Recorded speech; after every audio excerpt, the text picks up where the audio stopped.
आमिया संगठन की ओर से राजभवन के समक्ष धरना प्रदर्शन किया जा रहा है, जिसमें कि शुक्रवार को छुट्टी को लेकर मांग की जा रही है शिक्षा विभाग से, और वही उर्दू शिक्षकों की बहाली को लेकर, उर्दू विभाग में बहाली को लेकर, उर्दू लैंग्वेज जो भाषा है इसको लागू करने को लेकर यह मांग की जा रही है। अल्पसंख्यक आयोग का गठन को लेकर मांग की जा रही है। सरकार ने वायदे किए थे चुनाव से पहले कि इन सभी मांगों पर जो है विचार किए जाएंगे, लेकिन क्या कुछ कहना है इस पूरे मामले को लेकर अब्दुल्ला कासमी प्रोफेसर का, और क्या कुछ कहना है एस अली जो कि इन तमाम संगठनों की ओर से प्रतिनिधित्व कर रहे हैं। इन सारी बातों को लेकर, इनकी मांगों को लेकर क्या कुछ कहना है, यह देखिए।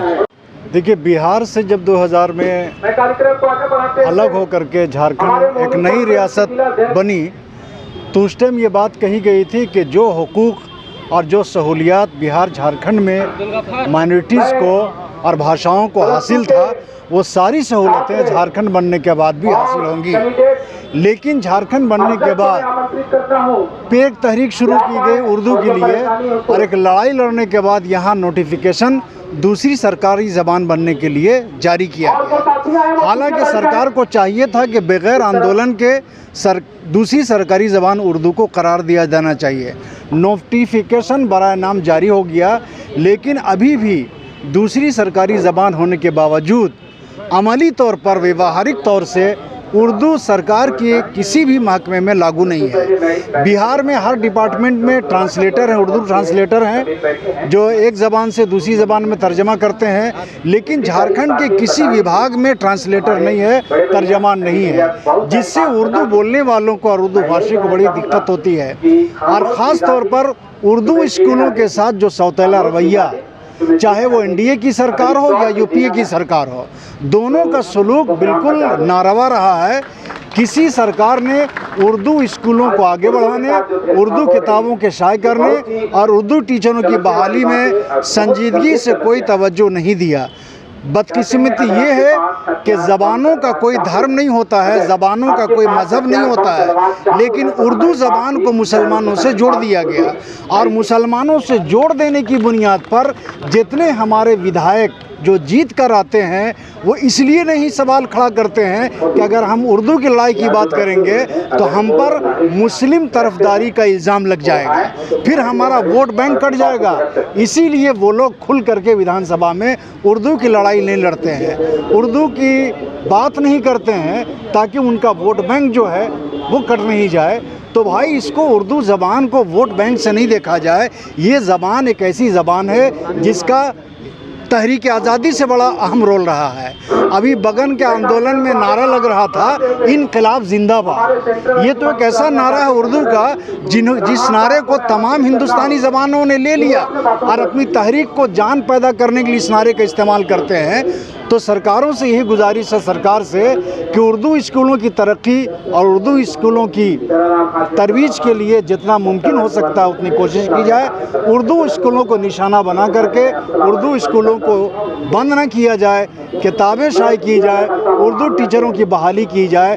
कहीं ऐसा ना हो कि झारखंड में उर्दू बोलने वालों की एक बड़ी तादाद है, अगर हमको इसका हक नहीं दिया गया तो इससे बड़ी तहरीक सिलसिलावार हम शुरू करने पर मजबूर हो जाएंगे, जिससे जाहिर बात है कि हुकूमत और अवाम दोनों को परेशानी होगी। ज्यादती हो रही है, ये भेदभाव हो रहा है कि जहाँ तक देखा जा रहा है कि उर्दू स्कूलों में पोस्ट क्रिएट नहीं किया जा रहा है उर्दू को लेके, प्रार्थना के लिए बोला जा रहा है, जबकि वो उनकी मनमानी है, वो कुछ भी कर सकते हैं। वो अपना दुआ पढ़ते तो दुआ पढ़ते, सावधान में भी कर सकते, ज़रूरी नहीं कि वो हाथ जोड़ के ही करें। हम सूर्य नमस्कार नहीं कर रहे हैं, हम अपनी दुआ पढ़ते, हर स्कूल में यह होता है। और फिर 4401 की जहाँ तक बहाली है उसका मामला है।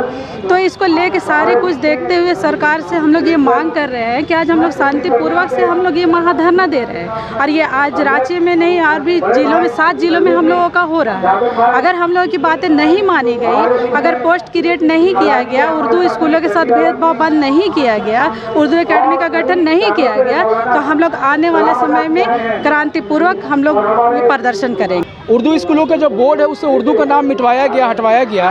उर्दू स्कूलों में जो शुक्रवार जुम्मा को छुट्टी होती थी उसको समाप्त कर दिया गया। हाथ जोड़ के प्रार्थना करने के लिए बात किया जा रहा है। उसके अलावा जो है उर्दू शिक्षकों का बहाली का मसला है। जो माइनॉरिटी के डेवलपमेंट का जो बोर्ड निगम आयोग होता है, Waqf board, minority commission, minority finance corporation, 15 सूत्री कमेटी, मॉब लिंचिंग पर कानून नहीं बनाया गया, 15 सूत्री कमेटी नहीं है, पीड़ित परिवारों को न्याय नहीं दिया गया। ऐसे कई सवाल हैं।